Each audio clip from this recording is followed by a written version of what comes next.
మీద నీకు ఏ మాత్రం ప్రేముందా వెళ్ళి క్షమాపణ చెప్పు. వెళ్ళు. వెళ్ళవే, అవతల మీ అత్తగారు వెళ్ళిపోతాను అంటోంది.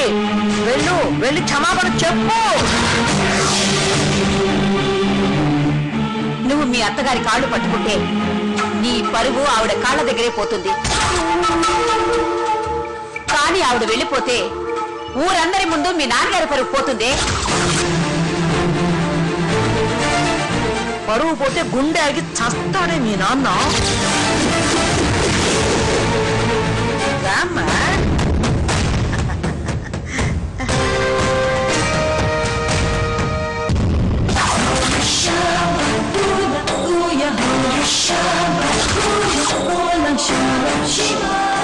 క్షమించమని అడగవే.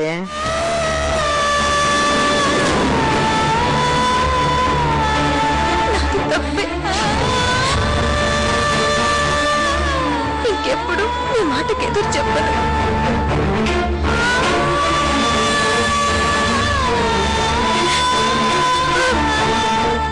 నన్ను క్షమించండి.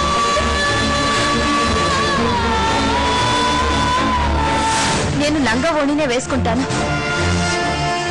నాకు ఇలా ఉండడమే ఇష్టం.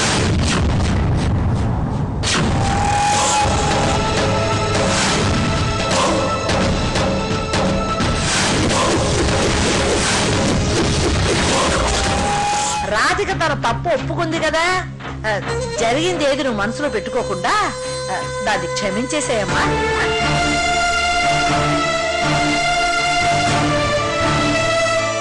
సారీ చెప్పినందుకు ఈసారి అడ్జస్ట్ అయిపోతాను. ఇంకెప్పుడు నా మాటకు ఎదురు చెప్పకూడదు.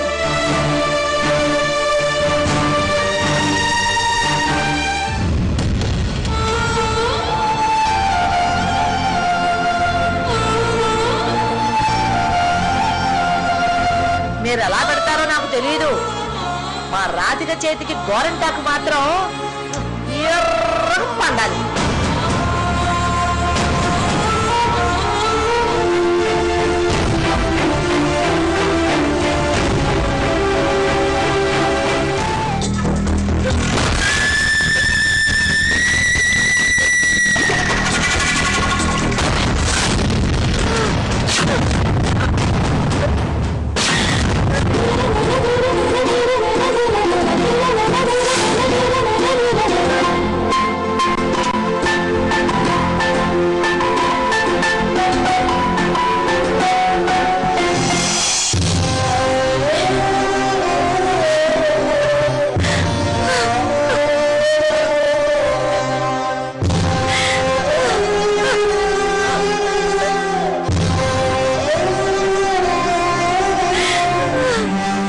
చరణ్, ఈ భువనికి కోడలయ్యే అర్హత ఈ అప్పలమ్మకి లేదు.